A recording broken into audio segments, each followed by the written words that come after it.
Mari kita berdoa. Bapa kami yang di surga, Tuhan Yesus Kristus, terima kasih Bapa atas berkat-Mu pada hari ini dan kesempatan yang Kau berikan kepada saya untuk membagikan renungan ya Bapa. Tuhan, tolong sertai saya agar saya dapat menyampaikan renungan ini dengan baik dan benar dan orang-orang yang mendengarnya dapat mengerti. Terima kasih Tuhan, dalam nama Tuhan Yesus. Amin. Saudara yang terkasih, seperti tadi saya sebutkan, judulnya adalah Menjadi Franchise Tuhan. Yang saya terinspirasi dari kitab Yohanes pasal 14 ayat 21a, yaitu barang siapa memegang perintahku dan melakukannya, dialah yang mengasihi aku. Zaman sekarang banyak sekali orang ingin bekerja, membuka bisnis dengan cara franchise karena lebih mudah. Tidak perlu lagi repot-repot memulai dari awal. Mereka hanya mengikuti pebisnis yang sudah memulainya dari nol dan sudah punya merek, dan hanya kita tinggal pilih franchise mana yang kita mau. Yaitu pastinya kita memilih franchise yang terbaik. Tuhan itu ingin memiliki mitra. Siapa mitranya? Dia ingin memiliki mitra manusia, yaitu kita. Sebenarnya franchise itu sudah ada pada zaman penciptaan, yaitu pada Adam dan Hawa. Hanya sayangnya Adam dan Hawa tidak taat ketika diberi kepercayaan untuk mengelola Taman Eden, sehingga kontrak franchise Adam dan Hawa diputus, sehingga mereka tidak lagi dipercaya untuk mengelola Taman Eden. Pada kesempatan ini, franchise yang saya ingin maksudkan adalah menjadi saluran berkat. Ada 3 hal yang perlu diketahui, yaitu 1. Syarat untuk menjadi franchise, 2. Kewajiban, dan 3. Hak. Kita akan bahas satu persatu. Syaratnya hanya taat dan setia, yaitu taat dan setia memegang perintah Tuhan dan melakukannya. Kita harus berintegritas. Contoh yang benar-benar perlu kita teladani adalah Nuh dan Musa. Kita dapat lihat di Kejadian 6 ayat 22 dan Keluaran 40 ayat 16. Nuh dan Musa melakukannya tepat seperti yang diperintahkan Allah. Maka mereka dipercaya, Musa dipercaya untuk memimpin beberapa juta orang keluar dari Mesir menuju tanah perjanjian. Juga Nuh dipercaya untuk menjadi satu keluarga yang baru ketika air bah turun ke bumi. Dan memang taat dan setia itu hanya kata-kata seperti mudah sekali. Memang agak sulit atau terlalu sulit kita menjalankannya. Tapi ketika kita percaya dan kita mau, maka Tuhan akan memberi kekuatan dan kemampuan agar kita mampu melakukannya. Poin nomor 2 tentang kewajiban. Kewajiban franchise untuk saluran berkat ini adalah mengirim. Bila kita taat dan setia untuk mengirim dan melakukannya, maka kita akan lebih dipercaya lagi ketika kita ditujukan untuk orang yang Tuhan sudah tuju kepada siapa kita akan mengirim.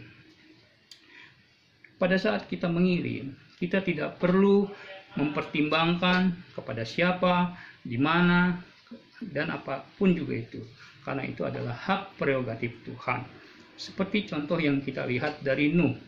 Nuh itu dikirim Tuhan untuk menyelamatkan orang Niniwe supaya mereka kembali kepada Tuhan. Dan apa yang terjadi? Si Nabi Yunus, tadi saya ngomong Nabi Yunus, itu menolak, dan dia menganggap orang Niniwe itu tidak pantas menerima pengampunan dari Tuhan, dan juga dia merasa ini merepotkan sekali karena dia tahu orang Niniwe itu banyak orang jahatnya. Tapi semua rencana Tuhan adalah yang terbaik dan dia sudah bisa memperkirakan apa yang akan terjadi. Dan ketika Nabi Yunus tetap dipaksa untuk pergi ke Niniwe, apa yang terjadi? Ada pertobatan besar-besaran. Nah, untuk itu kita dapat mengambil sebuah pelajaran. Bila kita menjadi mitra Tuhan, Kita hanya melakukan saja, just do it. Jangan berpikir, karena Tuhan pasti merencanakan yang terbaik buat kita dan buat orang yang kita kirim. Jadi si Nabi Yunus ini berasumsinya juga yang salah, yaitu dia tidak mau direpotkan karena dia tahu bangsa-bangsa itu susah sekali untuk bertobat. Dan juga titipan Tuhan, seringkali manusia menganggap itu hasil kerjanya sendiri, sehingga mereka merasa berhak atas kerjanya itu, padahal itu sebagian adalah titipan Tuhan untuk disalurkan. Hendaknya kita menjadi orang yang bisa dipercaya ketika melakukan pekerjaannya, yang kita dapat ambil dari Matius 7 ayat 12a. Segala sesuatu yang kamu kehendaki supaya orang perbuat kepadamu, perbuatlah demikian juga kepada mereka. Dan bagian terakhir yaitu mengenai hak biaya pengiriman. Ini yang paling manusia suka bila Tuhan percaya ketika dia sudah menjadi saluran berkat, yaitu upahnya. Tuhan tidak mau berhutang kepada kita. Ongkirnya atau upahnya selalu lebih mahal, selalu lebih besar dibanding barang yang ingin dititipkan. Maksudnya adalah semua yang kita punya itu dari Tuhan.